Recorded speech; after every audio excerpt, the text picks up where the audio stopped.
Hey, welcome once again to the Football Fandemic. This week we are going to be talking about those midterm flips and flops, looking at trades that have happened, look at teams. Are they on the rise? Are they on the fall? Did they flop this year, or are they shooting for the stars? All that and more here on the Football Fandemic.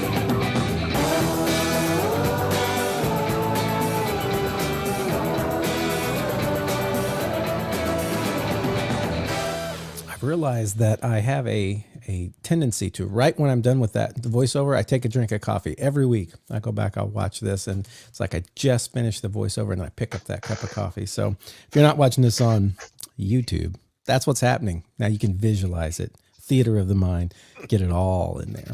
How are you guys this week? Well, I after 30 years of knowing how to open doors, yesterday suddenly forgot how to open doors and opened a car door right onto my face and got all scratched up. So, oh my goodness, I didn't even notice till you said that. Apparently, that's a skill that you lose as you get older, or it's a skill that I have lost now. So I was gonna say I don't think I've lost that yet, but I'll keep an eye out. How are you doing, Brandon? Things are good up here. It's starting to cool down a little bit after a nice week, and so prepping for the winter season. Okay, well, as Brandon said just before the podcast started, we have just passed one of the most important kind of points, days of the year here in America anyway, and that is the NFL trade deadline did just happen. So, that's what you all thought I was going to say, wasn't it? On Tuesday, right? On Tuesday. Right. I didn't set that up properly. I should have said on Tuesday. Okay. Anyway, we're going to talk a little bit about trade stuff that happened in a moment. What I would like to do to start off is any news that we might have. And so I guess if there's any news or happenings around the NFL that doesn't include trades, because we're going to talk about those later, we'll talk about those now. So What news have we had this week, guys? Well, we've got a pair of coach firings. We talked about it a little bit before the podcast started. Offensive guru from the Chicago Bears, now with the Saints, or was with the Saints, or the Raiders. Luke Getsy, offensive coordinator, is out. Did you even give any credit to the Packers there? Who had him first? I think I only heard Bears. Hey, we developed him, and Chicago paid him a buttload of money, as they should, and said, "Yeah, this is not our guy." So he was not our offensive coordinator. He was Chicago's. Okay. And he is now no one's, right? Correct. He is now collecting what I'm assuming is still a comfortable paycheck, because most of those coaches' contracts are guaranteed. Especially when you're with the Raiders. They always make decisions where they're paying people who are no longer with the team. Now, I'm curious to know if this is an early Tom Brady decision coming in, or if it's not. Let's talk about that. We've been told that Tom was going to be having a little bit more say in organizational matters, I guess is the correct term to put it. Is he starting with the coaching staff, getting people like-minded to him in there? I feel like that's a little high up for where he's at. And he's like so focused on his announcing right now. I don't know where he would have time to like really do all of that stuff. But maybe he's at least planted the bug in somebody's ear. I don't know. I think it's about par for the course for what we've seen from the Raiders organization over the past couple of decades. I mean, they are very quick to fire their coaches, including offensive and defensive coordinators. I mean, like Dennis Allen was a Raiders coach 10 years ago, and he was fired after like a season. And since then, they've had Tom Cable, Rich Bisaccia, Josh McDaniels, all of those guys in the span of 10 years. So there's not really any consistency, and it's par for the course for this season too, because it's just been a juggling of quarterbacks. Antonio Pierce benches Gardner Minshew every other week, and then he somehow finds his way back into the spotlight. So I think it's a very wishy-washy kind of organization, and I think that maybe it was Tom Brady's decision, but I think it's more just that's how the Raiders have operated for the last couple of years. I think he's right. I think he's right. and some of the decisions they make, both to hire and to fire, are very questionable. Yeah. And to put in a starting quarterback and take him out and put him back in and take him back out and put him back in. Another coaching fire, we have a head coach this time. Dennis Allen is out in New Orleans. And I think we had talked about him earlier in the season. We were talking about hot seats for coaches. And I think he was one of the ones we did not think would be in-season cut. Is he the first this year, or have we already had one? We've had Robert Saleh. Right. I was going to say, I knew there was somebody else in my mind, and I wasn't able to find it. But yeah, of course. That was a big one. And unexpected, maybe more than this one. But yeah, he's gone in New Orleans. And you can't say New Orleans was doing well. I don't know how much was him. What do you guys think about this firing? Do you think he deserved more time, or do you think probably a good call? I was surprised that he made it into the start of the 2024 season. Like, it seemed like a lot of players didn't really jive with him, Michael Thomas included, and they didn't bring him back. I felt like the only guy that was really in his corner was Derek Carr, who was with him in the Raiders and got him fired in 2014 as well. I don't know if their lack of success is necessarily his fault, though. I mean, you've had to use Spencer Rattler for 3 or 4 games, and that was complete and utter devastation to that offense. You've lost Rashid Shaheed. You played a lot of games without Chris Olave. They were getting some things going on the ground. Like, early on in the season, it looked like, wow, he made the right choice bringing back Dennis Allen, because they crushed the Panthers and Cowboys in back-to-back weeks. But I think that was more of teams not, I think we said it in week 3 or week 4, that was teams not really knowing what Clint Kubiak was going to do as an offensive coordinator. And the same thing had happened when Clint Kubiak was the offensive coordinator with Minnesota. They lit up the world for the first 2 weeks of the season, and then kind of got more vanilla and back to earth following that point.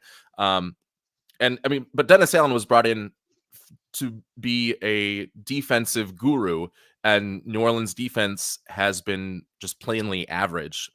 So when you're getting Spencer Rattler playing poorly at quarterback and average defense, there's you need that defense to perform at a higher level, and he wasn't getting them to that standard. Yeah. So gone. Probably should have been gone. Now, here is a question, and I need to stick with my weekly downing of Chicago. So just preface that I'm not going to be biased at all in this talk. We had a major loss by Chicago to Arizona, 29-9, this past week, and everyone is calling for Matt Eberflus's job. Now, there tends to be a cycle in Chicago of where they just point fingers and blame everywhere rather than solving the solution. Now, that is a fact. That is not opinion. And it starts with they draft a new quarterback. Mm-hmm. Like, oh my gosh, we suck. It's the running back's fault. Actually, it's the offensive coordinator's fault. No, we need a new offensive line. Actually, our head coach, yeah, he's no good. Get rid of him. And then 3 years pass. They blame the quarterback. And then they draft a new quarterback. And right now we're in the phase where they're blaming the head coach. Is Matt Eberflus our next coach likely to get fired? I think he is. I think they're just about done with I mean, obviously, if he would have been great this year, maybe that would have changed some minds. But I think before this year started, there was already grumblings about, like, is he calling the plays correctly? That was back when it was Justin Fields. Is he calling this the way it needs to be called? And then when Justin Fields looked like he was having success with Mike Tomlin, you had to think, okay, is it somewhat the coaching? So I don't know what'll happen with Eberflus. I know Eberflus was a good defensive coordinator. I don't know how he is as a head coach. Mm-hmm. Yeah, I know you were disappointed to lose him in Indianapolis when he first got hired. Because I liked him better than I liked Gus Bradley. Yeah. I've seen Bears fans wanting 2 people in there as their head coach. The first person is Ben Johnson, the Lions offensive coordinator, and I do think he's still clearly a head coaching candidate. And we do know from last season he had turned down head coaching roles because he felt something special in Detroit and wanted to stay there. And I would agree done exceptional. Detroit has. And the other person was Robert Saleh, which surprised me a bit. Why would Chicago want to bring in Robert Saleh as their head coach? Yeah, I would be much more interested in Ben Johnson and pairing him up with Caleb Williams. Like then you're gonna get a true litmus test of what Caleb Williams can be at the NFL, because Ben Johnson is going to give him every single opportunity to succeed. He's going to put all the pieces around him and make his life as easy as possible. And if Caleb Williams is that exceptional talent, then the Bears would be very, very scary. So I like Robert Saleh. I mean, we've kind of seen what we've gotten. I mean, it seems like more of a lateral move. I think he's the same sort of guy that Matt Eberflus is, where he's a good defensive coordinator, but he showed that maybe he's not the best head coach. Yeah, if Eberflus is gone after this season, I would absolutely, from a generic football fan perspective, love to see Ben Johnson there. From a Vikings fan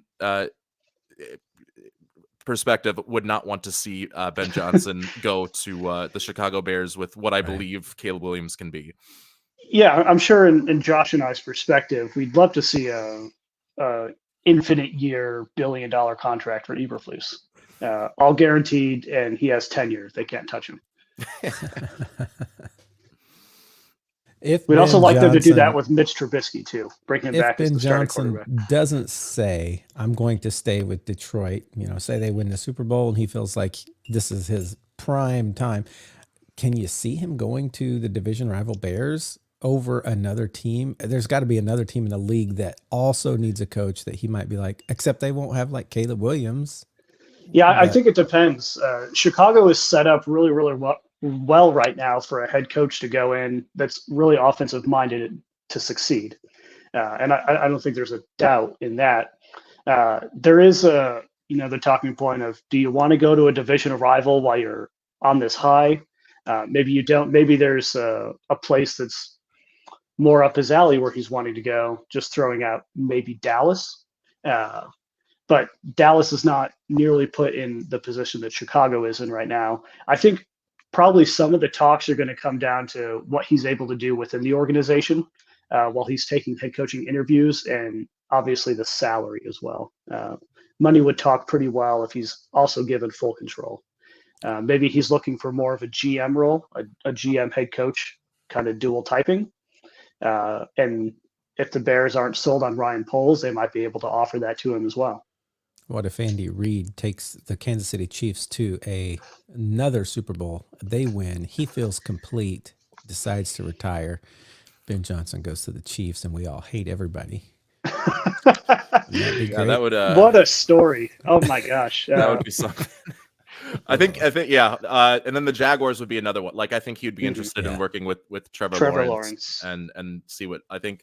I didn't even think of the Cowboys until Brandon mentioned it, but I think that would be like a perfect place for him if Mike McCarthy does get fired, which I think we all assume is going to happen. But there was also like 6 years we assumed Jason Garrett was going to get fired, and they just kept keeping him along. So, like, people think Jerry Jones has a short leash on his head coaches, but I feel like he has one of the longer leashes in the NFL. So, yeah. I do have to point out just a fun factoid at the moment. So, listeners of the podcast know we have a fantasy football league. One of those members, the manager of Let Me Screen Right Past You, Brian, is currently in Jerry World for a competition with his marching band. He's a band director in Texas, and he sent me a picture this morning and said, I wonder where the Cowboys are. I said, well, looks like they're going to be missing today, just like they are in the playoffs. So we do have Brian up in Jerry World. I like to think it's for the purpose of listening into this conversations to report back to this podcast, not actually for his job where he has to pay his bills. Yeah, we'll see if we get any good nuggets from that. Yeah, we'll have a breaking news segment if it does happen. Do we have any more regular news? Not breaking, but just regular news. The Panthers re-signed Chuba Hubbard to a 4-year contract just a couple of hours ago. He's been good for them this season, but it's a little like confusing because they also have it's going to be like an $8 million a year contract. Miles Sanders is also running back, and he's also there on like a $6 million per year contract. And then one of their top draft picks that's supposed to be coming back this week was kind of the consensus number one running back in the 2024 draft in Jonathan Brooks.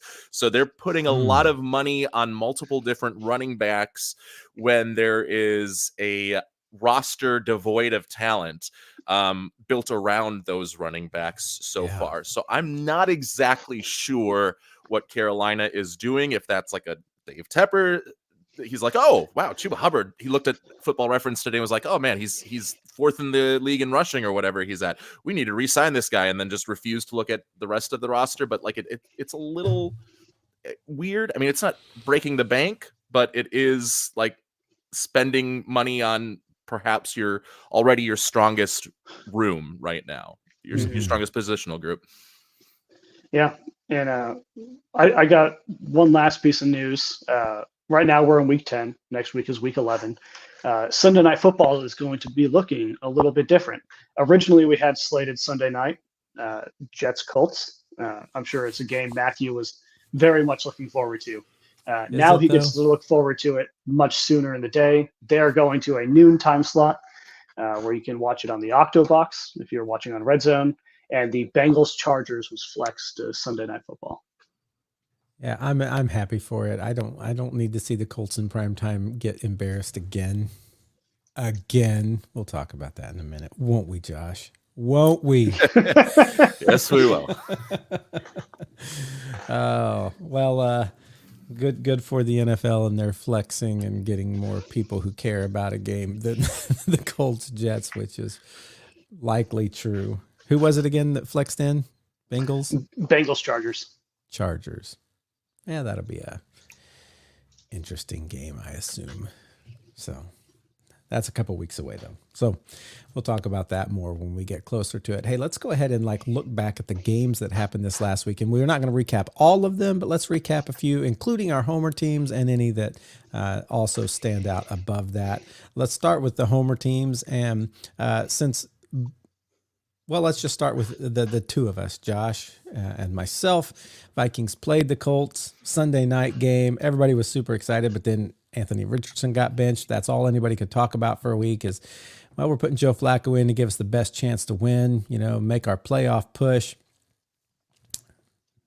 How'd that turn out for you, Colts, on Sunday night? I will tell you all, it did not turn out well at all. There was no offensive touchdowns. There was no offensive points, were there? Did we have field goal? In the first half there was no offensive points at all. Yeah, it was pretty bad. It was bad. And everybody's like, well, why isn't Jonathan Taylor running? I can tell you why Jonathan Taylor's not running. It's because Joe Flacco's the quarterback. Do they have to do anything to guard against Joe Flacco running? No, they don't. And so they can key right in on Jonathan Taylor. Was Joe Flacco connecting on his passes? No, he wasn't. Was our receivers holding anything? No, they weren't. Who was doing well? No one on the team. The offensive line I felt held up pretty well against, at least maybe not in the ground game, but the Vikings pass rush had a hard time getting to Joe Flacco. I feel like he stood up pretty well. He still couldn't connect on anything. Offensive line by themselves cannot score points. They have to have the quarterback helping. Yep. And so, you're right. And I will say this, defense. The defense looked good. They were out there way too long. They should have been dead tired because it was a case of what we've seen all year, Colts time of possession. I don't even know what it was, but it had to be minuscule for the Colts and amazing for the Vikings because our defense felt like they were out there. And they were stopping. They were doing what they needed to do if our offense was simply putting up points, which they weren't. So it was not a fun game for me in any capacity, really. And it's going to bring back it's going to bring all of the people who are like, okay, why are we benching Anthony Richardson? Oh yeah, so Joe Flacco can make that push. So Anthony Richardson doesn't, get his bad habits, I guess. Maybe that part is still true. That doesn't get mentally crushed and can still come back and salvage some stuff. But Joe Flacco looked worse than Anthony Richardson this week, at least. And so I think we've got a long season ahead of us. We're playing the Bills this next week. That's probably not going to end well. Then we have, I feel like, a team that's not as it's the Jets. That could be tough depending on if they're like starting to get in their groove. And then we've got the Lions after that. These next 3 weeks are probably not going to feel great from a Colts perspective. This season's not going to feel great. And it's going to be that thing where at the end of the year, we're sitting in the middle again thinking, okay, who are we? Where are we? Where do we go from here? And so if I sound a little down right now, it's because I am. That whole thing where I was trying to hold out hope for Josh's prediction of the Colts winning the South feels like it's just slipping a little too far away, even though the Texans keep losing too. They keep trying to give us a chance to stay, and we just won't win one to get close. It's like we're doing everything we can not to win the South. How about from a Vikings perspective, Josh? What'd you think of Sunday night's game? Yeah, it was the second half was fun. The first half was frustrating. The time of possession went in the Vikings' favor during that first half, but we missed 2 field goals. We gave away the just like Sam Darnold got sacked, couldn't hold on to the football, and it ended up being a defensive touchdown for the Colts. And it looked like, we're really entering free fall mode. And if you're a Vikings fan, you get some sort of like PTSD because 2003 started the year 6-0, missed the playoffs. 2016 started the year 5-0, missed the playoffs. This year 5-0, and then 2 straight losses in the span of 5 days. Now you're down 7-0 against the Colts, and it looks like things are going a little bit poorly. But we have Justin Jefferson, and he was mic'd up during this game. And yesterday they released some of the footage from that mic'd up stuff. And he is genuinely shocked when he sees that he's being single covered or there's only one single high safety that the Colts are bringing, because he doesn't usually get those looks. And he took advantage of them. He didn't score a touchdown, but he, I think, caught 7 passes for 135 yards. And like, it's nice to have that. It's nice to have that because it gives your team a floor. Even when they're not doing well, you can just okay, we can force it to Justin Jefferson a couple of times, especially when he's being given that coverage and there's not really a whole lot of guys doubling him. Sam Darnold, I think, still looked rough. And he's come back to earth, but I don't think he's going to be going down any further than he is right now. He's kind of hit that baseline. He plateaued up after the first few weeks of the season and then started to come crashing down a little bit. And I think he's at his floor, the plateau of valleys. And if the floor is 3 touchdowns and 2 interceptions, you can kind of live with that. But his interceptions were bad. There was one that came on the play after Joe Flacco had just thrown an interception, and I'm just not sure exactly what he was seeing there. One in the first half that he threw when the Vikings were in the red zone. Jordan, it was 3rd down and 3. I was watching the game and I saw the trips on the left side, the 3 receivers, you're trying to mangle up the man coverage that the Colts are getting. And they did just that. I saw Jordan Addison running right across the field for a first down. And for whatever reason, Darnold wanted to force it into TJ Hawkinson, who was double covered, and it was an interception there as well. So he did make a couple of mistakes, but credit to Kevin O'Connell. He still trusted Darnold late in the game when the Vikings were up, I think, 14-10, trying to run out the clock. He went for the dagger. He didn't just keep the ball on the ground and do a 3 and out like they did against Detroit, that allowed Detroit to win that game against the Vikings a couple of weeks ago. He saw that he had an opportunity to get a tight end, Josh Oliver, out open on a play action. They did that. They hit him, and that ended up giving the kind of putting that game away. So I like what the Vikings have going right now. The defense looked good. Granted, it was against Joe Flacco, so I'm not sure, and they were still kind of leaving guys open in these intermediate curl routes. I think wide receivers are finding the zones to sit down in against the Vikings. But moving forward, it's a very, very easy schedule for the next couple of weeks. It's the Jaguars without Trevor Lawrence, with Mac Jones.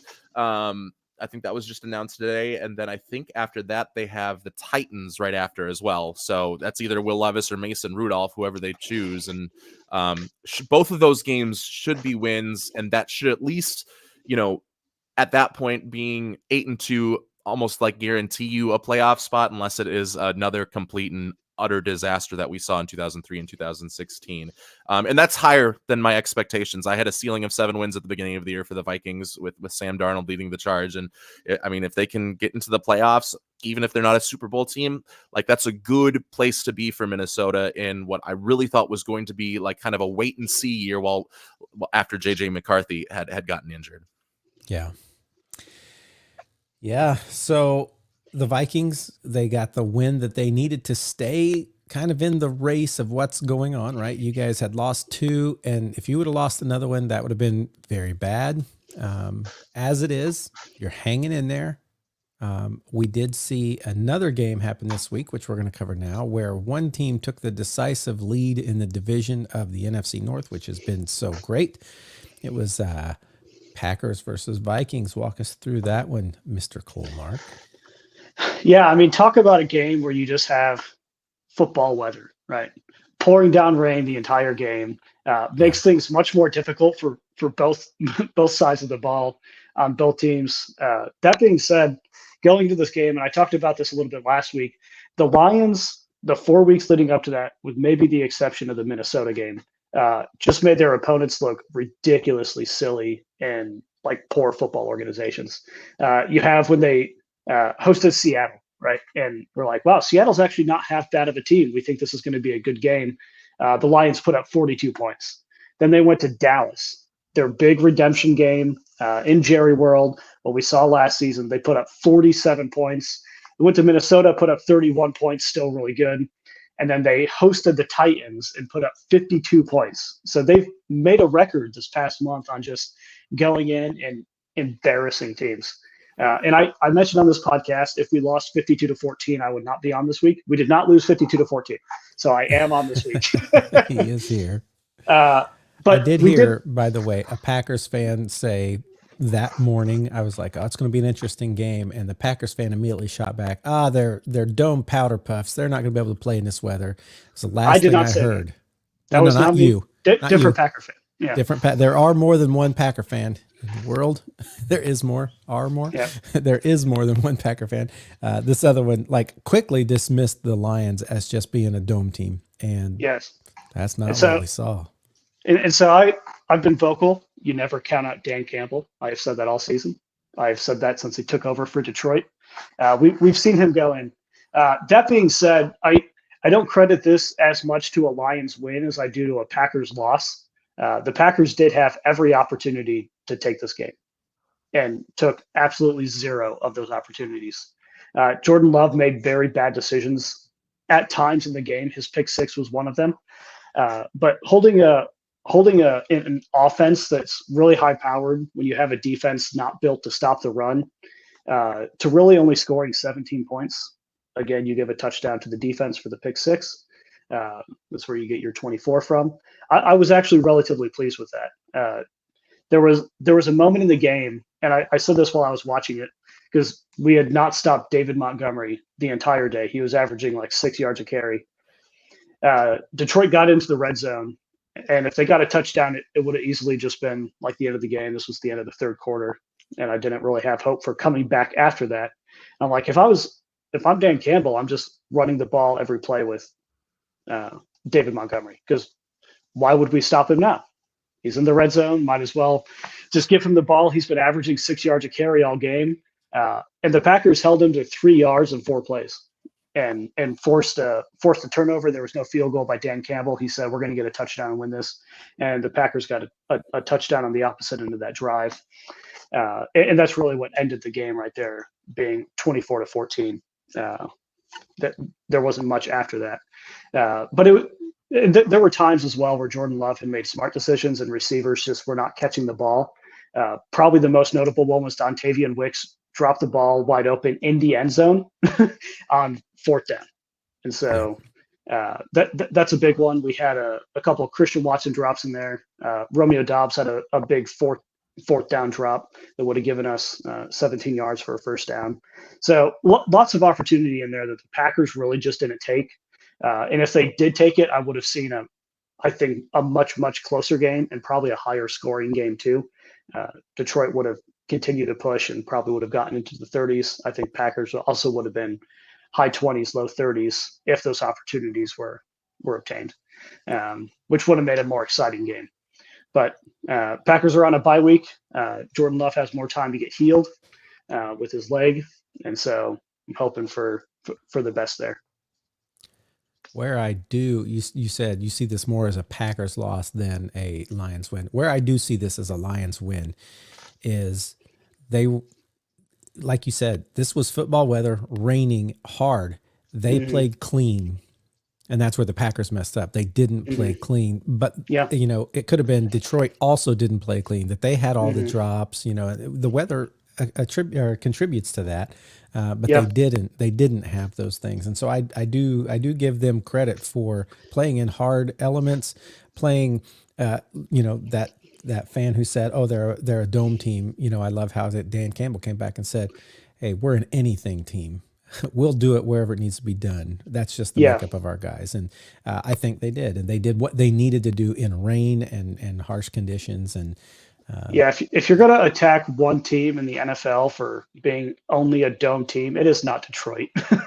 I understand all of their games so far this season have been in domes, but I've seen Dan Campbell over the past few years win in any situation he's given. He does not care if it's inside, if it's outside, if it's a drought, if it's a blizzard. He's out there and they're just playing tough, hard football. And that is why you never count out Dan Campbell in any situation. I think probably one of the biggest moments of his career was opening last season in Kansas City on Thursday Night Football, a game where they were easily not the favorites to win, and just stomped the Chiefs into the ground and said, we're the Detroit Lions. Like, come mess with us. And so you don't mess with Dan Campbell. He's the one coach I would not. And they're like, not like, to say they're a dome team is just, it's more descriptive than prescriptive, where I think a lot of more of the actual dome teams, like, they're built to throw the football and like do these quick passes. Like you think the greatest show on turf, you think like the mid 2000s Colts and all those teams that threw the football. This is just a team that plays outdoor football, that plays December football, and they just happen to play in a dome. So they have the offensive line that grinds out, muddies everything up, and then you have two elite running backs with David Montgomery and Jahmyr Gibbs, who have different styles but both give you the same sort of productivity. So the whole dome team, I get they're playing, I think 15 or 14 of their 17 games inside this season, but I just think it's something you can discard for, like you guys have said, for this Lion squad. Yeah. And I will say this, looking at where my Colts seem to be going, I thought, I should pick a backup team to root for. And I thought, well, what better than to pick something that's in the NFC North? But then I felt like I can't pick the Lions, because that would feel so much like some of our past hosts who were such bandwagon teams. They pick these teams that are already great. And I'm like, I shouldn't do that, but I'm not picking the Bears. So I'll just stick with the Colts, I guess. But I will always you should stick with one team, Matthew. Yeah. Stick with one team as your team. Always. Always. Don't. But you want to have a team that you can root for when you know your team is not going to win, in addition, not instead of. And so I do always root for the Lions. So maybe slippery that would slope. Be my in addition. Slippery slope. Now you sound like a Bears fan. Yeah, we're also Ravens fans. Let's go. I hear it all the time. Yeah. No, I'm still in the back of my heart, I'm still holding out hope that Anthony Richardson can become something, but I really am looking toward the end of this year and thinking either our GM or our coach might not be here. And I know that almost feels weird to me to say, because I'm so big on Shane Steichen, but man, people in Colts fandom have been mad at Ballard for a long time. And it's not getting better with all these losses. So we'll have to see what happens.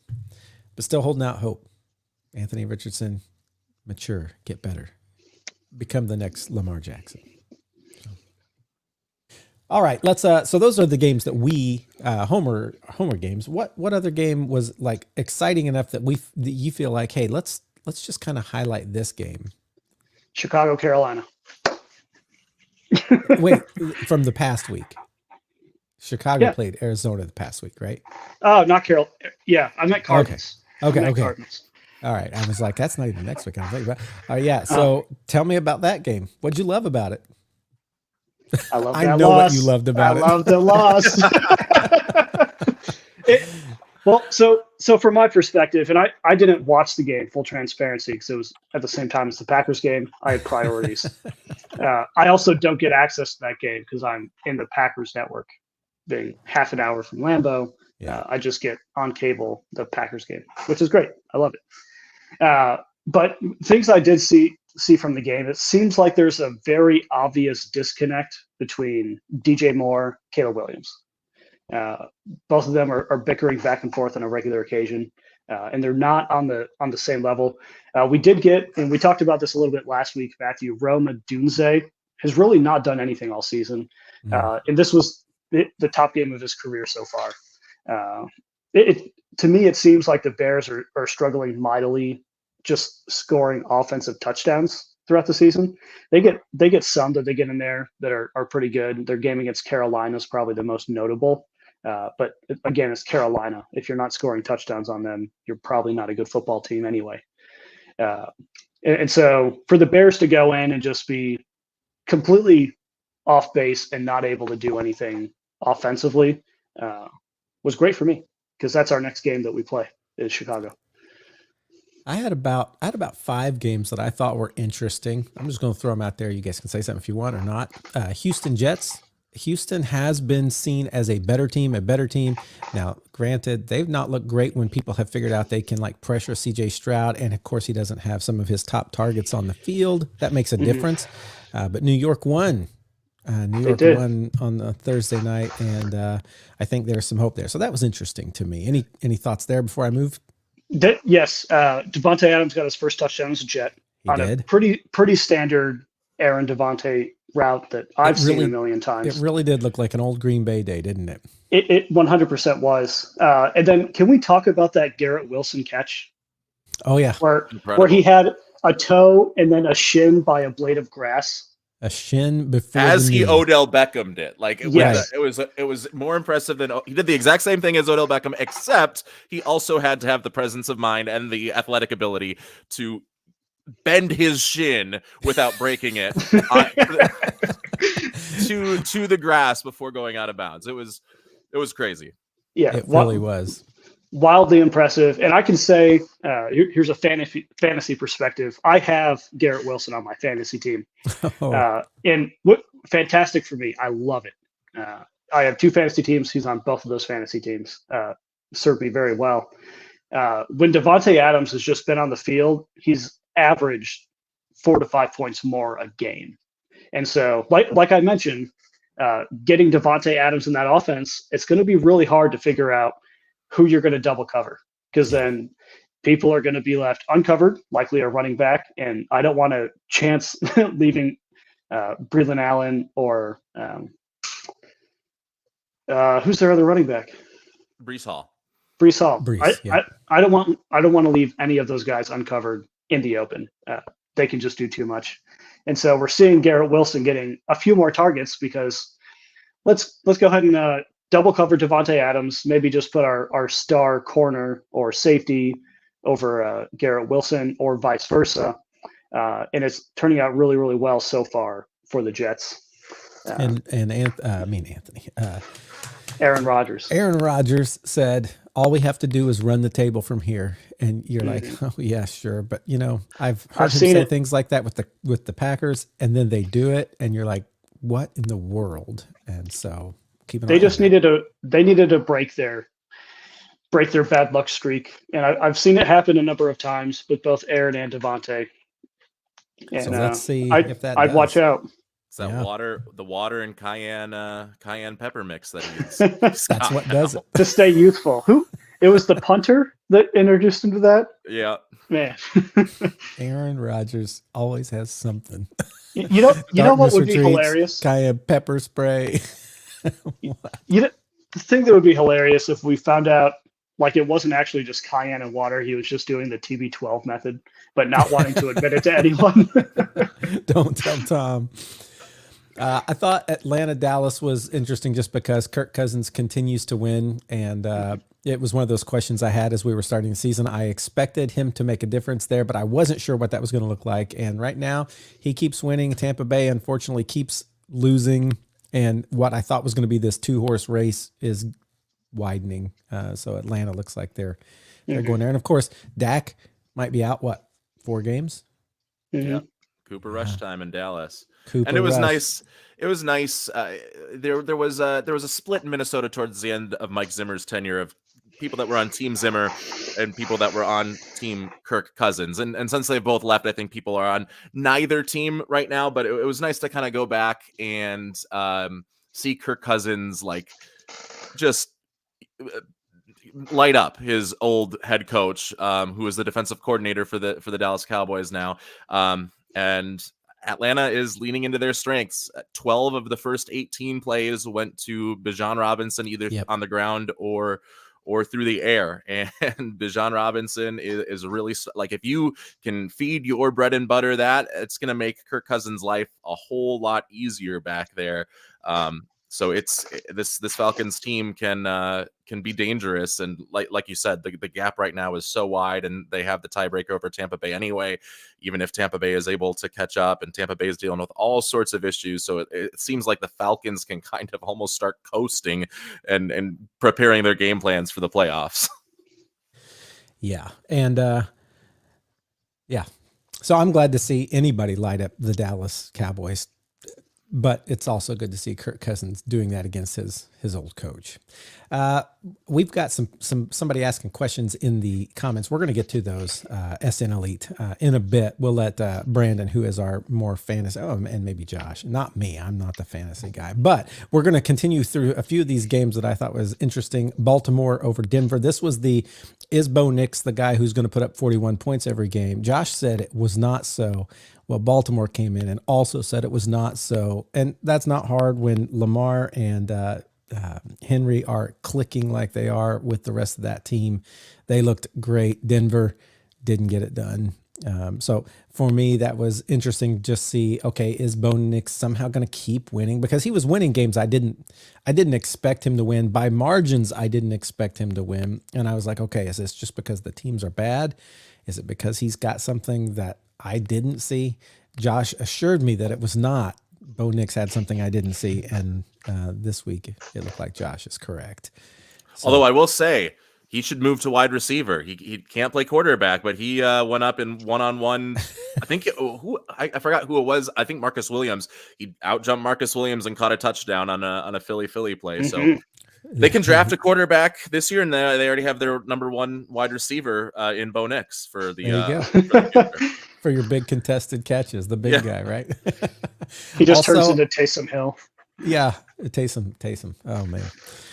We also was wondering, okay, can Miami stay in it with Buffalo? No. I'm just going to quickly answer that. Buffalo said no to Miami. Miami is looking like even more in disarray every week to me. I highly wonder if Mike McDaniels is going to survive this. See, I think the opposite. Yeah. Miami was great this game. It was decided by a last-minute field goal, Matthew. It's not like it was 52-14. But to me, they needed to win. But I get your point. So you think Mike McDaniels is doing what he needs to do to show? Yeah, I when you look like Mike McDaniel wants to run the ball and give Tua quick passes, and you look at their drive chart. There was a drive where they went 97 yards in the first half, 14 plays, took 8 minutes and 21 seconds off the clock, and it goes like Raheem Mostert run,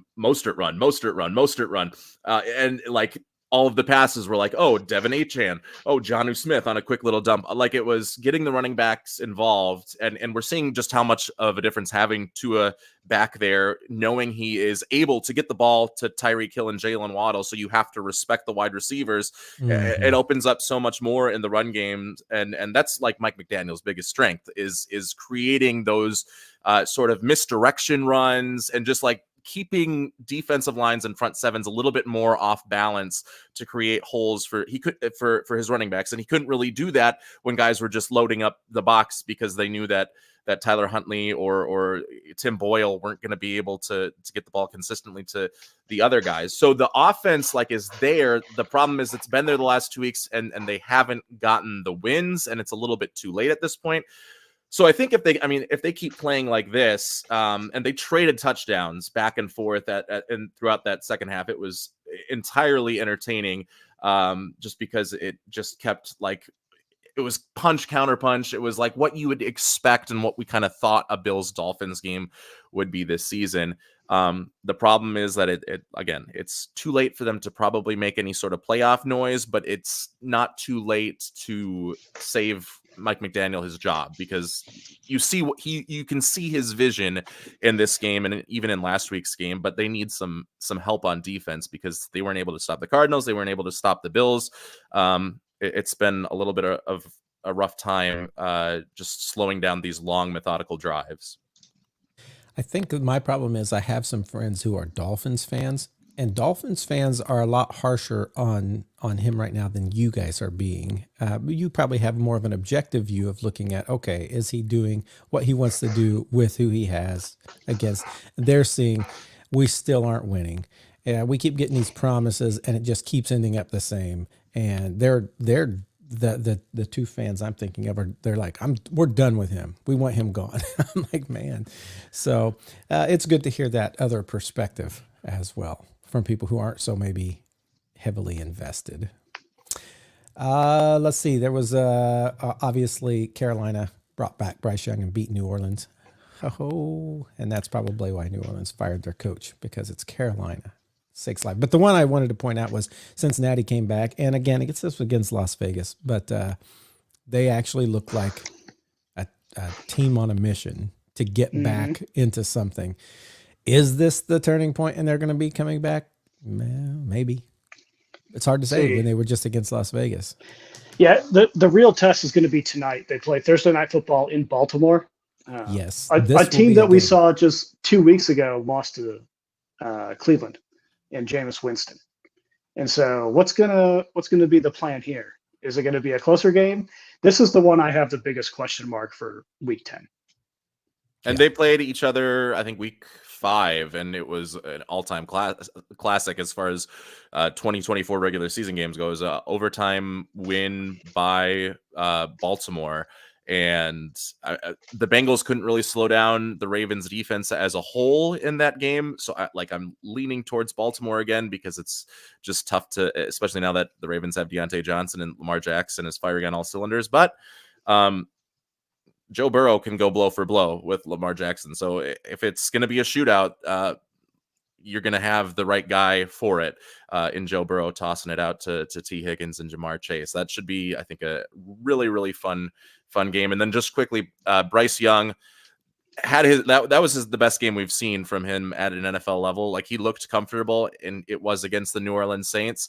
But we talked about last week of having him start like the rest of the season. You're going to see what you got, and we're not banging the gavel right now and saying, oh, they got something here. But it's better to have him do that than it would be to see him collapse and look like he did throughout the first 4 weeks of the season. So if you can get those games together, like, Carolina might be in a better position moving forward in the future. I still kind of doubt it.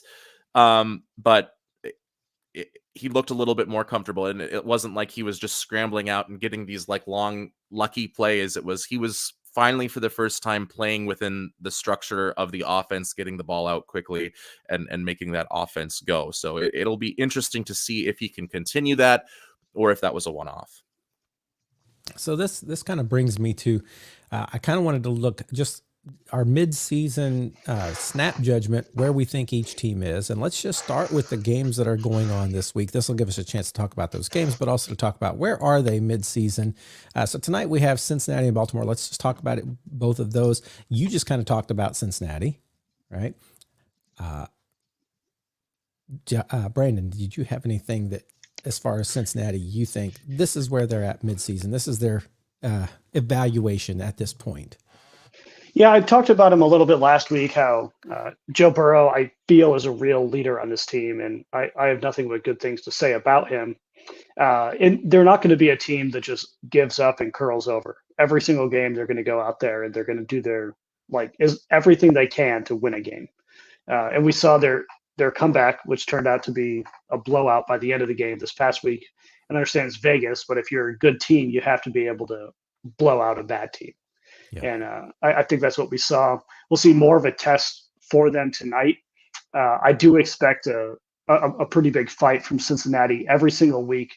And they're just going to be saying, we're this team that everyone wants us to be and more, even if it's not showing up in our record, which is going to bode really well for them moving forward throughout the next few seasons, having that consistent fight within them. Yeah, and for me, it's just a question of, do they have enough games left to do what they need to do to, even if they got back on it? Because I think tonight, like has been said, as tough a fight as it's going to be, I think the Ravens are going to win this one again, and that's going to make it even harder. And so you have to say, okay, after this, if they've lost 2 to the Ravens, do they have what they need to get back? Now, they're only 2 games back as it is right now. Mm-hmm. Yeah, they're 4-5. But that'll be a 3rd game back, and it'll be 2 losses to the Ravens. Steelers only look like they got better to trade deadline, which we'll talk about in just a moment. So I haven't looked at the Bengals schedule going forward too much to know. And I don't think they're going to really have too much of a shot at the AFC North, but right now they're only a game out of the final wild card spot. They're 4-5. The Broncos are 5-4. I mean, do we expect the Broncos to keep that pace? I don't think so. I mean, the Jets are right behind them at 3-6. The Colts are 4-5 as well. So they even if they lose tonight, they can still go on a run to get into one of those wild card spots. I don't think they're going to be able to catch whoever wins the division between the Steelers and the Ravens, but they can certainly get into the playoffs, I think.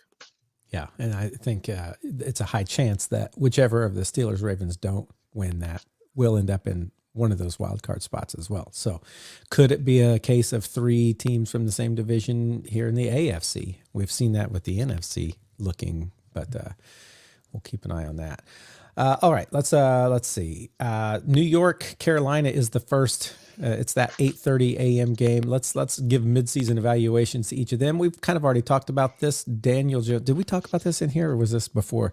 Daniel Jones in the first half had 4 passes, 1 touchdown, and 0 yards. So with that, I think that kind of sums up what my evaluation of the New York Giants has been this year. They're doing a lot of work, and they're just not making any progress. And so I see them as this year. Yeah, I'd agree with both of those organizations. I'm not expecting anything out of them going the rest of the year. Now, saying that, not knowing either of their schedules, I would not be surprised if they had a one-off surprise win against an alleged playoff team. Those happen around this time of the year anyway.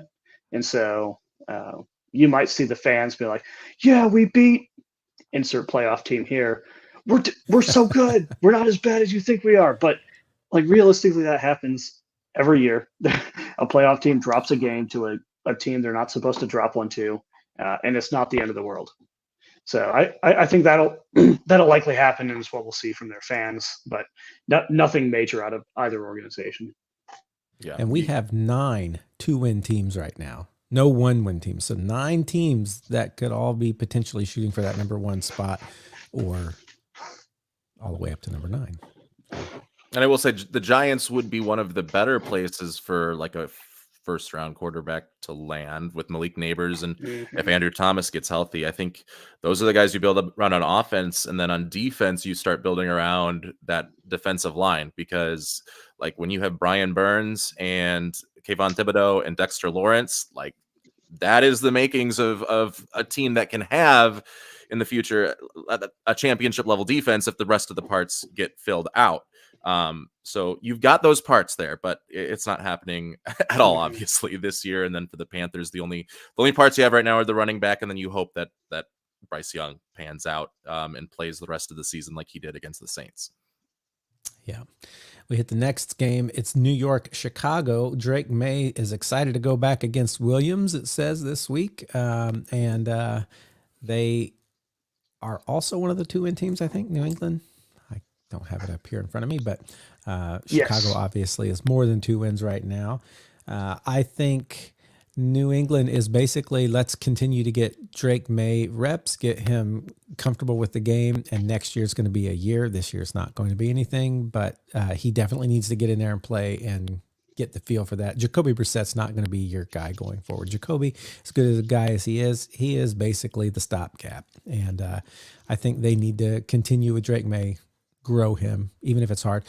I say this as a team that just benched Anthony Richardson, but I'm a fan of getting those young quarterbacks in there to weather some of that storm and be able to have a more presence of mind in the future.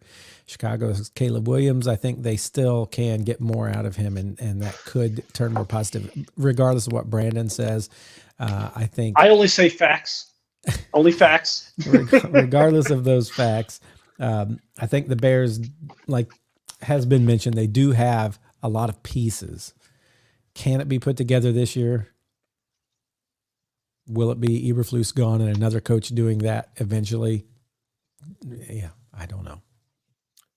I think Drake May has been, when you consider the parts around him, has been the most impressive, or at least he had the most impressive game of a rookie quarterback that I saw last week. We talked about Jaden Daniels' Hail Mary from a couple of weeks ago and how that was a little bit more luck. And he's done like the rest of this stuff really well, but that play itself wasn't like overly impressive on the individual level for Jaden Daniels outside of scrambling and everything. But like Drake May's last second touchdown to tie the game against Tennessee, I don't know if you guys saw it, but he was scrambling around as well. It wasn't a Hail Mary. It was like just one that they were like 3 yards away from the end zone, but he had to scramble away, avoid pressure because nobody was getting open. He has a terrible offensive line. Like at least Jaden Daniels and Caleb Williams have weapons around them to help them. Drake May doesn't really have that. He scrambles around as he's falling, loops it up into the air, and it looks like he's throwing it away, but he saw Ramondre Stevenson at the last second break open, and it goes in, and they tie the game. And they probably should have gone for 2 to try and win it because you have all that momentum going, and like you have Drake May back there. But I have been most impressed by Drake May these last couple of weeks out of this rookie quarterback class, which is a really impressive rookie quarterback class when you consider all the guys, all the success that these guys are having. But yeah, I agree. Build around Drake May. Like he gets through these struggles and has success. Like once you build a team around him, the Patriots might be back into dynasty mode again. Right. And he's only started 5 games, or he's been in 5 games. I think the stat out there is Drake May has 6 passing touchdowns, 209 rushing yards, and is the first rookie since the 1970 merger with at least 5 touchdowns and 200 rushing yards in his first 5 career games. That sounds like a really contrived stat. You know, it's that whole, like, when the weather's this and somebody sneezed in this town, he's the only guy who ever, you know. But anything you can say, the only one since 1970. It's hard to get that read on him because he hasn't been starting the whole season like Caleb and Jaden. And so, yeah, it'll be interesting to see where he falls once you get more starts in there and you start to see what he can do with a team. Yeah, I like New England much more developmentally than Chicago. But I hope it's not another dynasty. I'm just saying. Don't want Same here. Nobody wants that. They could go to a Super Bowl and lose to Green Bay. That's fine. Buffalo, I'm going to say they're doing great this season. Josh Allen may have pulled himself back into MVP conversation, not because he had like crazy looking game, but he did what he needed to do in the game that he had this last week. Indy, on the other hand, I've already given my verdict of that. I don't feel like right now they're going to win the AFC South. Will they get a wild card spot? Maybe. If they do, will they be out in the first round? Probably. Unless something magically clicks in Anthony Richardson's head. I don't think Joe Flacco is going to take us there because I think it makes us too one-dimensional. I think he can obviously play better than he did against the Vikings. We've seen it. But he's so one-dimensional that it's very easy for defenses to plan against him, against the Indy team. And so unless unless something really big changes, I don't see the Colts going far this year. And I think it's another one of those hope for next year.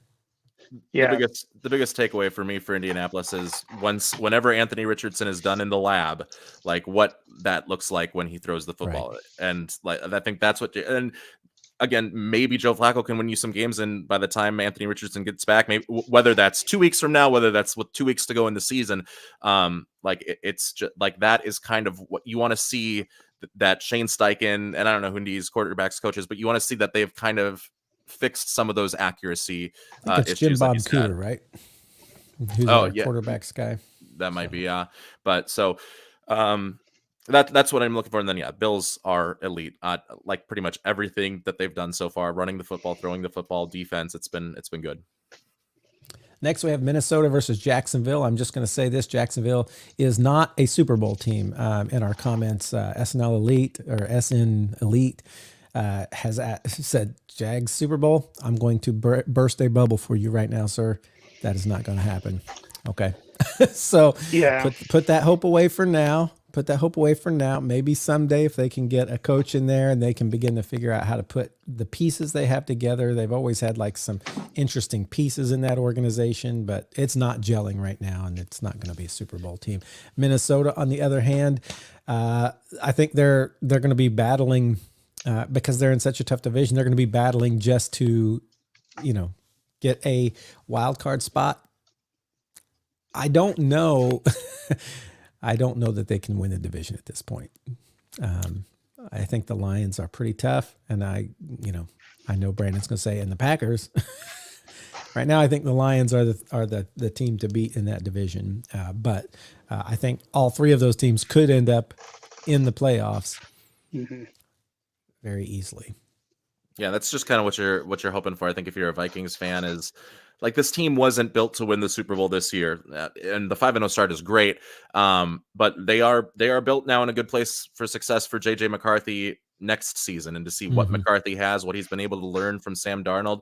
Like we always knew Darnold was going to be this 1 year stopgap player. It's nice to maximize what we can get out of him out in this 1 year, and we've been able to do that. And then the Jaguars, especially now with Mac Jones, like perhaps going to play multiple weeks with Trevor Lawrence out. I didn't see what the injury was. I just saw that Mac Jones is starting this week. It's kind of over, and I don't think Doug Peterson will be back. Yeah, I like the idea of Jacksonville. I've seen what Trevor Lawrence can do when he's on a hot streak, and it's really scary for opposing defenses. But he's never been put in a situation where he can do that on a week-by-week basis. He can do it for like 6 games, maybe max a season, and that's it. So I'd like to see him be put in a better situation, better coaching staff around him to succeed. And that's kind of why Jacksonville drafted him, right, and gave him a big contract, because they know what he can do. They know that he can be ultra scary, but if you can only do it 6 games a season, there's not much point in keeping you around much longer than that if you're not going to support your players. I think they've made the playoffs once since he's been there. Is that right, Matthew? Does that sound about right? I'd have to think.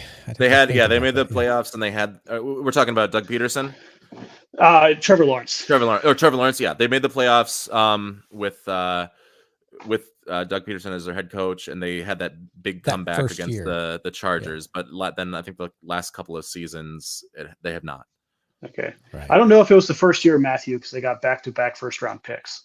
It's pretty hard to go to the playoffs and have your. So the first year of Doug Peterson, because that's Lawrence's first year was with Urban Meyer. That's right. Yeah, Urban Meyer. Oh, what a mess that was. Poor Jacksonville fans. Everybody at first thought, hey, this guy's like a winning coach, but man, he didn't know what he was doing in that room at all. I'm glad they got Doug Peterson after that, and hopefully they can maybe even get somebody better. We'll see. Yeah. Denver, KC. What's the state of each of those teams? I think we can all safely say KC, who hasn't been playing their best and is still undefeated, they're doing fine.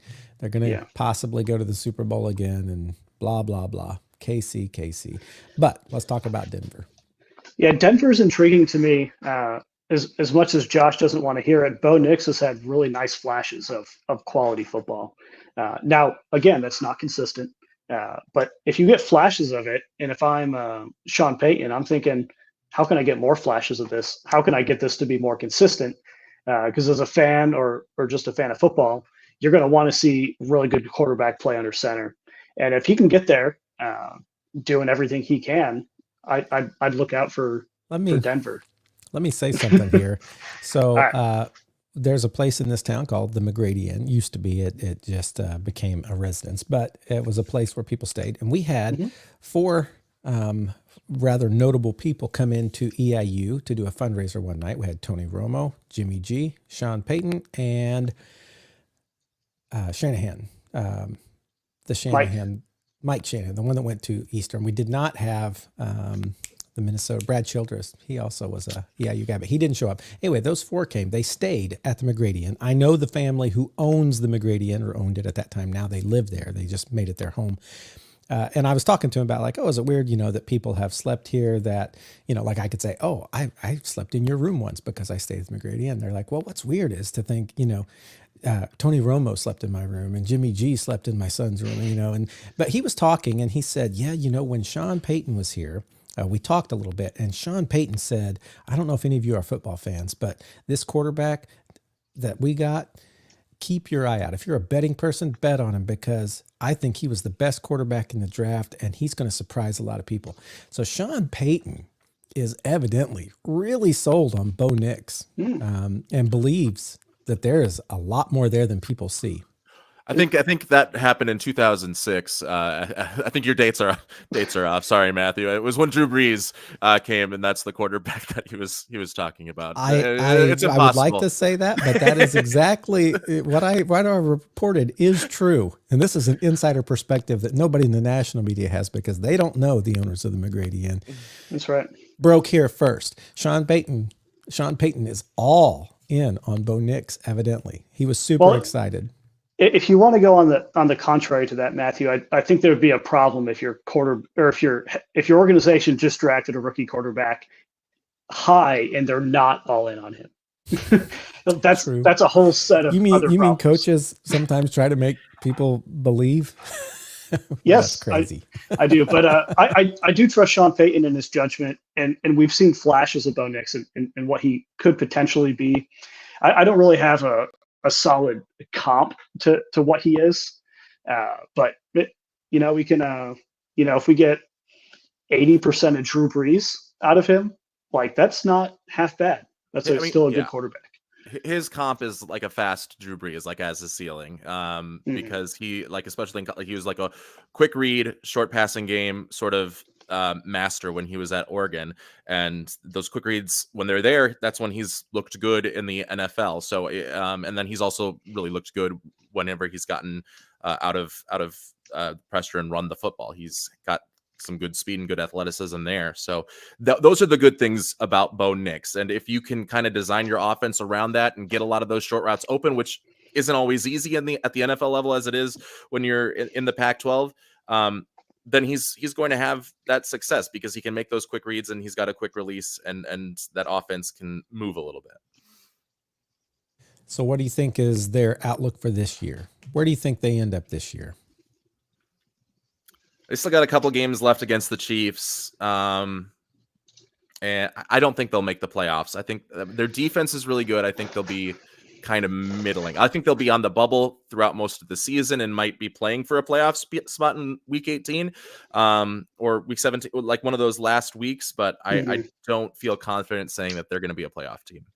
I got third in their division. I don't think they're going to surpass. Obviously, they're not going to surpass Kansas City, but they're not going to surpass Los Angeles either.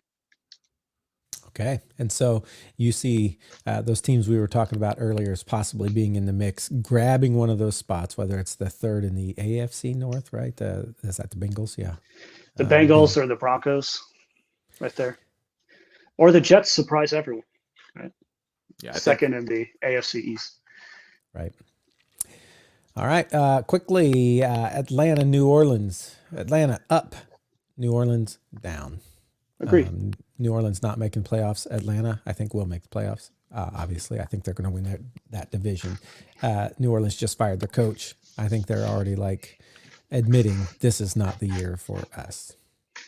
And their problems might be as deep rooted as the Panthers almost. And like Cam Jordan after the game tweeting out that we just lost to the Panthers. Like, I'm sorry. Like he said, like with the Panthers just catching strays after each of these last two games with Sean Payton trash talking their offense the week before.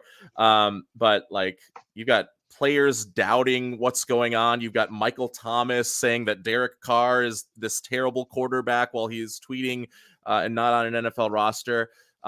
So like it's just all sort of like there's so much stuff, and their salary cap issues eventually are going to catch up to them. Like I would not be optimistic if I was a Saints fan moving forward. Is it Loomis that's down there doing their salary cap stuff? Sean Payton was the one like bringing in all these huge deals. And I just remember thinking years, how in the world did they keep signing people? How in the world? And they kept restructuring and pushing and pushing. And then Sean Payton just says, all right, now that this place is ruined, I'm out. Have fun. And I think you're right. I think that salary cap is going to plague them and they're going to have to basically tear it all down at some point and then start over with all rookies to get rid of all these bad decisions. San Francisco and Tampa Bay. San Francisco is always a conundrum to me because I always feel like they're a tough team. They play tough sometimes, and sometimes they don't. Tampa Bay, I think Tampa Bay. I don't know about Tampa Bay. They're not going to win the division. I don't think. Will they get a playoff spot? I feel like they're a decent team. Yeah, right now both teams are sitting at 4 wins. So pretty equal. I have liked Tampa Bay so far this season. I know they're sitting just below 500. They're 4-5. San Francisco's 4-4, but they've had that bye week, so they can sit right at 500. Tampa Bay has had really, really good flashes of positive football under Baker Mayfield, and but so they have 2 huge injuries, right? Mm-hmm. Godwin's done for the year, but Evans should be back in a couple of weeks. But like last week, he had those guys out and McMillan, and still went toe to toe with Patrick Mahomes and the Kansas City Chiefs. So you see what he can do, but that's not on a consistent week to week basis, unfortunately, because there's other times where he's throwing 3 interceptions. Like he did a good job keeping the ball on their side, but I just don't see them making the playoffs. But they're like a fun team. They're like a fun team to watch every single week. Yeah. And San Francisco, do we see them in the playoffs? I do. Yeah. I'm not gonna doubt Kyle Shanahan, and especially now with Christian McCaffrey supposedly coming back this week, like offense more dynamic. And that'll change things up a little bit. And all their losses are like these weird, seemingly fluky losses where they're playing good the whole game, but that are just making a couple of mistakes at certain points that end up costing them. So that's kind of a trademark of Shanahan teams, but if they can clean that up, like they got a win streak going on. They're only 1 game behind the Cardinals, and everybody else has 4 wins in that division. I still see the 49ers taking this division, especially if Christian McCaffrey comes back. So yes, I agree with that. Let's look at the next one. Pittsburgh and Washington. Oh, I think both of these are teams on the rise. Pittsburgh just did some trades. Now, do I think Russell Wilson is their long-term answer? I don't, but I think this year he's going to be able to do what he needs to do with some of those additions. They're going to get a little better. They're definitely going to end up in a wild card spot, if not somehow winning that division from the Ravens. Washington, I think, is going to win that division handily. Although Philadelphia is pushing harder now that they're getting some people back. And I'm not going to lie, I'll talk about when we get to Philly. But both teams get the thumbs up from me. Yeah, I think it's interesting in the Steelers' perspective because they're never going to be Mike Tomlin refuses to be in a position to grab a top 5 quarterback. He's not going to be in those first couple of picks. It's just not going to happen. Right.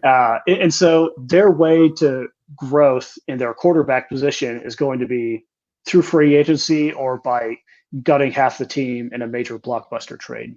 Or by getting that pick that nobody saw coming and then it turning good. Yeah. Or you get, pick 199 Tom Brady, right? It's possible. Where was Ben Roethlisberger drafted? He was a first rounder, but I think he was in the 20s, I believe, or maybe not. It wasn't like in one of those top 5 things, but But that was also a very different time in the NFL. If a team didn't need a quarterback, they weren't taking a quarterback.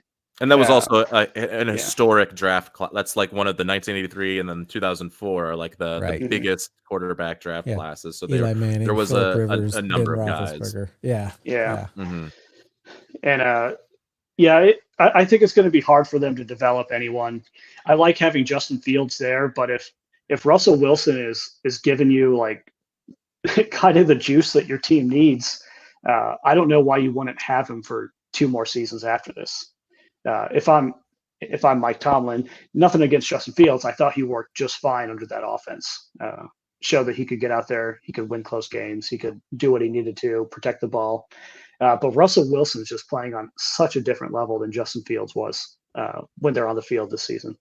And so, Russell Wilson, for some reason, whenever we talk about Bryce Young, my first comparison always goes Drew Brees. Oh yeah, short, but Drew Brees did great. And I just realized Russell Wilson is shorter than both of them. Mm-hmm. That's crazy to me. I've forgotten that. That's why he has to scramble around and get out of the pocket so he can see his guys getting open. Yeah. Yeah. His new teammate, Preston Smith, refers to him as catching a chicken in an open field. Right. The Steelers, a good way to put it. The Steelers defense is getting more elite now with Preston Smith, like as a scheme fit. I think that was one of the things that he requested to be traded purely because he wasn't able to do what his talents require. So he wasn't being as helpful to Green Bay's defense as he had been in the past when they were running that 3-4. So I mean, you put that defense is just so good with Watt, with Highsmith, with Herbig, now with Preston Smith, Patrick Queen. That is probably for me the best defense in the NFL, when you put all those guys together. So you don't need Russell Wilson to be Seahawks Russell Wilson in order to get them into a divisional or conference championship game. But you just need him to be better than Denver. Yeah. Yep. So you need him to do well. You need him to do what he's been doing and these last couple of weeks. And if you get that, then you're good. And then I think, did they also get Mike Williams from the Jets, I believe? So yes. You've got 2 receivers in Pickens and Williams that are contested catch guys. Wilson doesn't need to be deadly accurate with the football. He just needs to kind of toss it up. And those guys, a lot of the time, are going to be able to catch it, even if they're covered. Yeah. I think Pittsburgh is trending up. And of course, Mike Tomlin has an effect on all of that. He just somehow brings out the best and puts the team together. Right. Let's go on Tennessee. Did you guys want to say anything about Washington? We've raved over Washington. Josh Haupt wants us to rave more. Washington is good, Josh Haupt. Washington is good. Yeah, hold on. We need to address this really quick. Let me pull up the text because Josh called us out, Matthew, and I think unjustifiably so. Uh-oh, what did he say? All right, let's see here. He says, you all just keep hating on Dan Quinn. You definitely owe him an apology on the podcast. I don't think we've hated on Dan Quinn at all. The Dan Quinn that we said was between him and Matt LaFleur as the coach of the year Coach candidate. Of the year. I think he's thinking back, in fairness to Josh, I think he's thinking back to off season when they got Dan Quinn. And I'm really surprised because Dan Quinn with Dallas didn't seem that inspiring to me, their defense, right? He was defensive coordinator. I'm like, why would you go for him? I would go for someone else. And I think I pointed out, I can't remember who I pointed out. I thought Dan Quinn was going to go back to Seattle, but I'm surprised that Washington. And so I'll take that on myself. I'll apologize to you. He has turned out to look pretty good. Let me continue with this. To blow a 28-3 lead in the Super Bowl, then yeah, you've got him. He's your guy. So let me finish this this text conversation. So he asked us to apologize. I said, "What do you mean? What do you mean, you all?" Like that was right. Not in this conversation. We've been glowing about him, right? We have this and so he did come back and he said, "Preseason, man. Last time we all talked about him, we wanted to know how many games before Josh wants him fired." Okay. I do remember that. I do remember that. Yeah. So And this was, again, preseason, and I didn't have high hopes for him, but he has shown me from week 1 on. I have not said anything bad about Dan Quinn, except, I haven't said anything bad about Dan Quinn since we started, but preseason, yes. So I'll say this on the podcast, Josh. I don't think you're listening to us. I don't think you are. And so if you are, I want you to text us an apology. We've been glowing. And if you don't agree with that, text us and let us know you don't agree with that. I don't think you're going to listen to this segment. Well, we'll see if we get an apology here soon. But we all think Washington is going to make the playoffs. Yes. So then Tennessee, Los Angeles Chargers. Tennessee, I can't believe they won this last week against New England. I thought, was it New England and Tennessee playing? Yeah. That was close. Tennessee won, and they put up a lot, 500 yards back to back in 2 weeks, something like that. It's crazy, but I still don't think they're a good team, and I don't think they're going to make any push. Los Angeles, though, on the other hand, they're starting to kind of fall into a rhythm, and Justin Herbert is getting back to who everybody thought Justin Herbert was going to be. And I think we all expected, once they started to settle in together, Harbaugh and Herbert and the rest of that team, that we would see more winning happening. And I think that's the way that team is going to trend. I don't know exactly what their standing is right now. Let me look. They've got 5 wins. I mean, that's more than the Colts have. But they're in the same division as the 8-win Chiefs right now. So they're sitting there 5 wins with the Broncos. I see them finishing better than the Broncos. In addition to, we talked about the Jets and we talked about another team. I can't remember. But yeah, I think the Chargers are going to continue trending in the right direction. Yeah, I think will they make the playoffs? That's the question. I think the Chargers are a better version of the Vikings in terms of, like, they do defense well. They just have a better quarterback with Justin Herbert, and I think they can make a push and get into the playoffs. I obviously don't think they're going to catch Kansas City, but I like them as a playoff team, as maybe the 5 seed if Pittsburgh or Baltimore lose a couple of games. Whichever one of those teams doesn't win the division, they might be able to surpass them. Tennessee, I do think it's a good place for a quarterback to go. J.C. Latham looked pretty good as an offensive tackle. Tony Pollard, Calvin Ridley, they both had big games in that win, and it looks like the only thing they're missing on the offense is like a quarterback that can do stuff. And their defense is good. Like Jeffrey Simmons and Tavondre Sweat have been able to stop every single team's run game because they're just big bodies in the middle. And then you've got like Harold Landry coming in and rushing the passer. Like though there's makings there for that Titans team if they pick a good quarterback for Brian Callahan to mold, like 2 or 3 years down the road, if they can keep those core guys that I mentioned around. And that's a big if, but like they can be a dangerous team in the AFC South again. But right now, with Will Levis, with an offensive line outside of J.C. Latham that's not good, it's going to continue to spiral downward until they get that quarterback in this year or next year's draft. Was Callahan wasn't there when Will Levis came, right? That was Mike Vrabel just before he was fired. Yeah. Yep. And he even played with him, for a while. Okay, yeah. So I can very easily see them moving away from Will Levis. Nothing in the current team invested there, except for a high draft pick back then that didn't pan out. So yeah. All right. Let me see. I went off my page here. New York Jets in Arizona. I think New York Jets, I already said this, it would take a running the table sort of scenario. I would not put that past Aaron Rodgers. Is it likely? I don't know that's likely. It's hard to do that because there's always a team that can have a great week against you and, that you never saw coming. But if there's someone who could maybe do it, it's that pair that we talked about, Aaron Rodgers, Devontae Adams. And of course, the rest of the team they have there around them, Breece Hall and Garrett Wilson and, the whole Jets thing.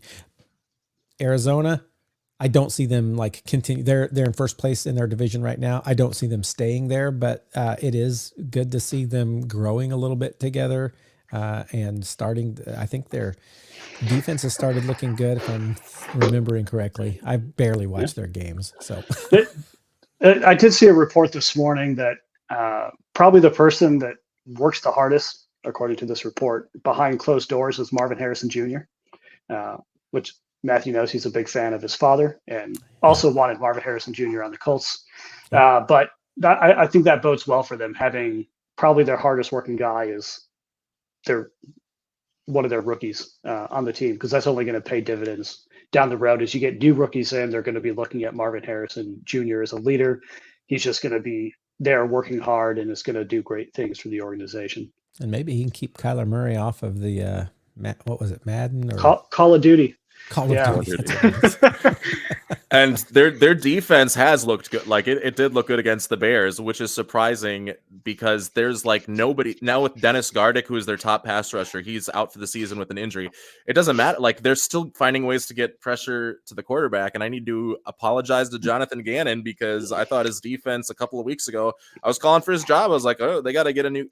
He's creating pressures with an empty cabinet. Like he's creating a good defense, kind of like Dan Quinn was doing in Washington with almost nothing there. Now they have Marshawn Lattimore, and now they've got guys getting back into form. But Arizona's no-name defense is really starting to pay off. So like that is a positive development for Arizona Cardinals fans. Yeah. So will they beat the Chargers? I think it'll be a race for those two teams. Mm-hmm. We'll see. Philadelphia and Dallas. I'm saying Philadelphia up, Dallas down. Philadelphia, when I watched Saquon Barkley do that backward hurdle that we saw like over and over and over again, I just loved it. And I think over and over again, New York just has to be hating themselves. And Howie Roseman with Philadelphia has to be like, how in the world did we even get that as an option? In, how did they let him go to free agency and us get him? All in all, I think Saquon Barkley really helps, and then they got back those receivers that they needed. I think we're going to continue to see them trending upwards. Are they going to beat the Washington Commanders?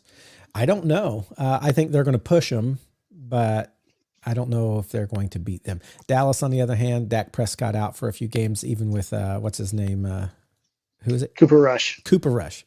Even with Cooper Rush coming in, and he did his magic last time he came in place of Dak. I don't think that's going to happen. I think Dallas Cowboys this year are looking at a miss the playoffs entirely year. I agree with that completely, Matthew. Yep, agree on both counts. We look at the Lions. I think we can all say probably going to win their division. May win the NFC. Detroit, good. Houston, up until a few weeks ago, I would have said they look really good, but with their couple receivers hurt and people figuring out how to pressure CJ Stroud, they have not looked as good these last couple weeks. And I can see other teams like understanding, hey, this is the way you play them now. Do they get back Nico Collins or they don't get back Stephon Diggs, right? They should get Collins back this week though. Nico Collins will be back, and then Tank Dell I think he's fine. I think he's healthy. Yeah, he's the one. So they're getting at least their number one receiver back with Collins, who's leading the league in yards per game, receiving yards per game. But yeah, like the problem with CJ Stroud that I remember when watching him at Ohio State is when he played against Michigan, the only team that really brought a pass rush against him, he started to look lost, and he started to lock in on one read, and he started to kind of only be able to throw 2 or 3 yards down the field because the pressure was getting to him, and it was kind of messing with his mental status.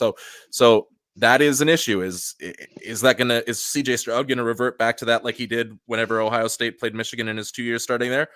If he does, then Houston is going to be in a little bit more trouble, and the AFC South perhaps becomes a little bit more attainable for Indianapolis. But for as far as Detroit goes, yeah, they're probably Super Bowl. They're my number one team in the NFL right now is Detroit, even more so than Kansas City. Yeah. Yeah, have they faced each other in the beginning of the? No, they didn't. No, they played last year against one another. Yeah. So, did you have anything you wanted to say there, Brandon, on either of those? I think I've been glowing about Dan Campbell. Yeah. I am not counting them out on any down. no matter how far they could be down 35 with 30 seconds to go, and I'm still not counting them out. Miami and Rams. Forever, I'm like LAR. That's it. Los Angeles Rams, not Raiders. They're Las Vegas Raiders. It's the fact that they both have different initials than I'm used to them having, and they both have an L and an R. It's starting and ending. I don't know why. I can't just look at the logo, but Miami and the Rams. What do we think about each of those teams? Yeah, I think both of them have had the same issue so far this year. Injuries have plagued their teams. We see it with the Rams with Puka and Cooper Kupp. Sometimes they're in together, and if they're in at the same time together, they look fantastic. It's the Rams that we're wanting. And sometimes neither of them are in together, and they look clueless, like they don't know how to play football.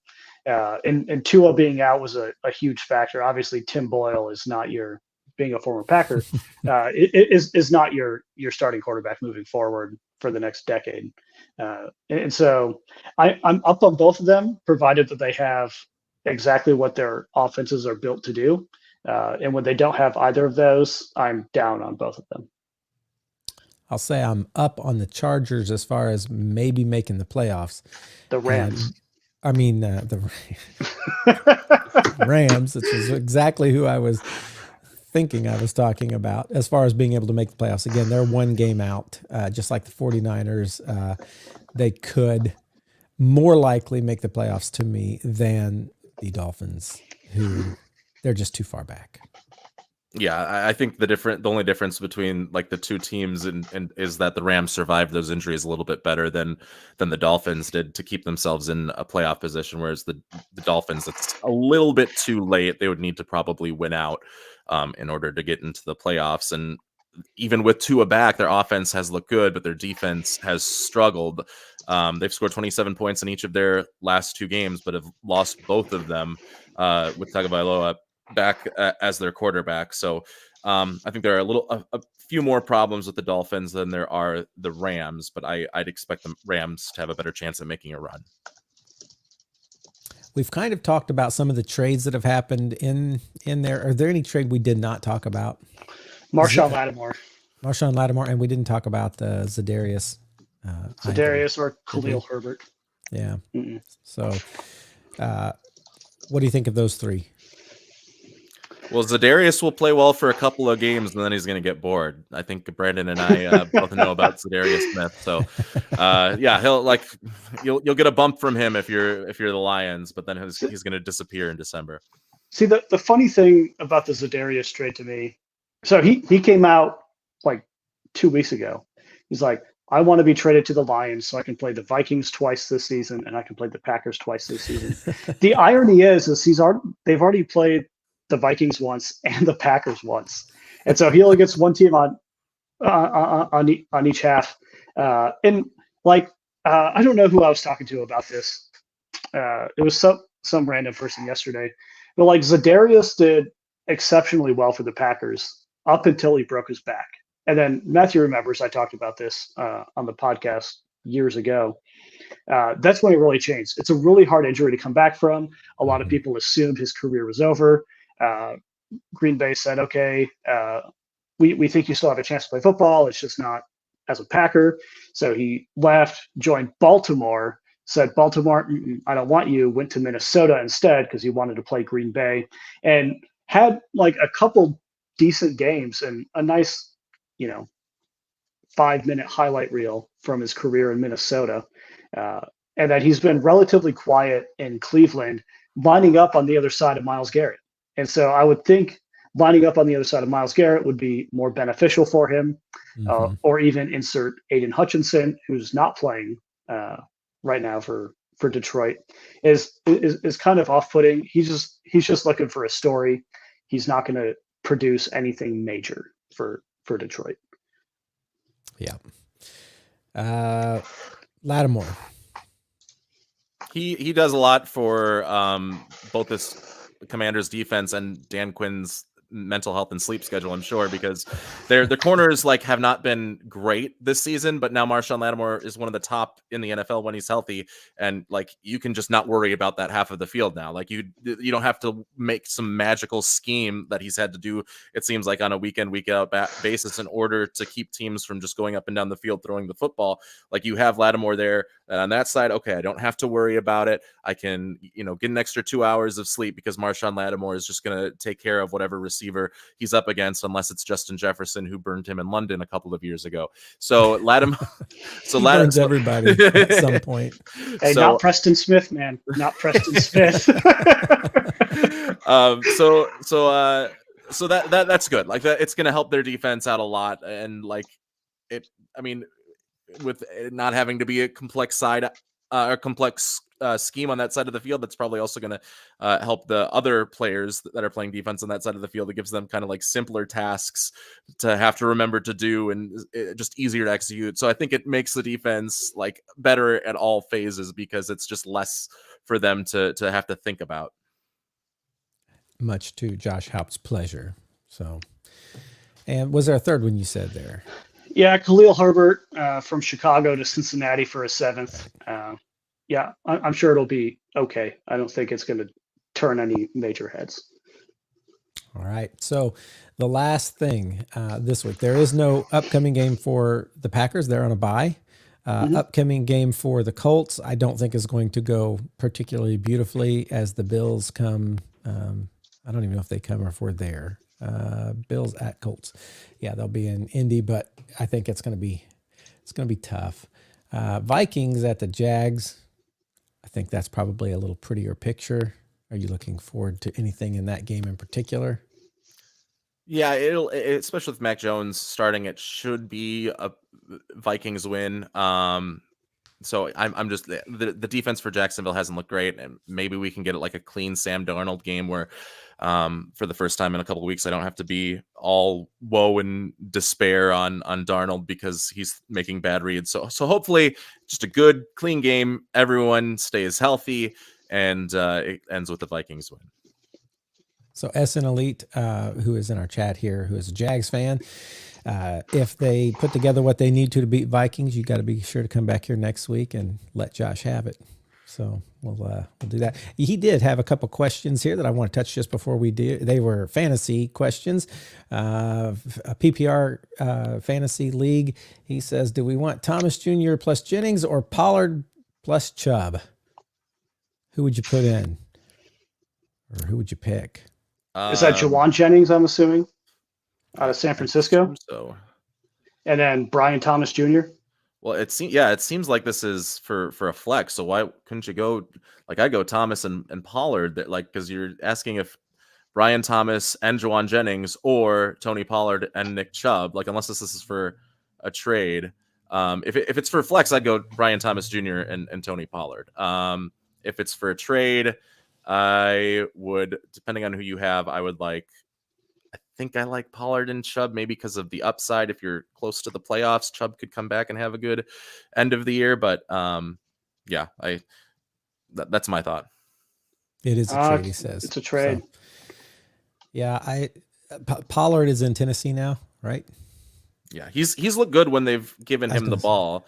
Like despite teams knowing that they have to, like he's the main person that they need to stop, he's still getting yards and has good vision, and the offensive line is opening things up for him. So he's been good. The big question is, will Nick Chubb get back to form by the end of the season? If so, he's like a playoff league winner for you. Brian Thomas Jr. is going to be solid all the way through. I think Jawan Jennings is going to be pretty irrelevant now with McCaffrey back, and like there's too many options, and I don't think Jawan Jennings is going to have that 3 touchdown game where he sets himself apart again. Yeah, he says his current running backs are Taylor, Jones, Walker, Pollard, and Chubb. Taylor, I'm assuming, is Jonathan Taylor. Again, with Joe Flacco playing, I think JT gets severely limited. So for however many games he plays, people just key in on Jonathan Taylor. Every time Joe Flacco's started, Jonathan Taylor's numbers have gone down. Whenever Anthony Richardson there, they go back up. So we'll see, because I do believe, like Josh, that there is going to be a stretch of Joe Flacco followed by a return of AR at the end of the year to see what that looks like. So yeah, and based with this guy's wide receivers, like you don't need Brian Thomas Jr., like DK Metcalf, Terry McLaurin, Garrett Wilson, I think, and like you're good there if you have the running backs. I would not make that trade. So there you go. Even though the Minnesota Vikings are playing against Jacksonville, he gives you his best information only here on the Football Fandemic, right? All right, real quick. What's your favorite game this coming week? Favorite game? Bengals Ravens. Oh, that's going to be a good one. Yeah. Tonight. That's tonight. I think my favorite one, looking really quickly here, is going to be the Dolphins Rams. I think both of those teams Patriots Bears. Drake May versus Caleb Williams. I love the rookie quarterback. That.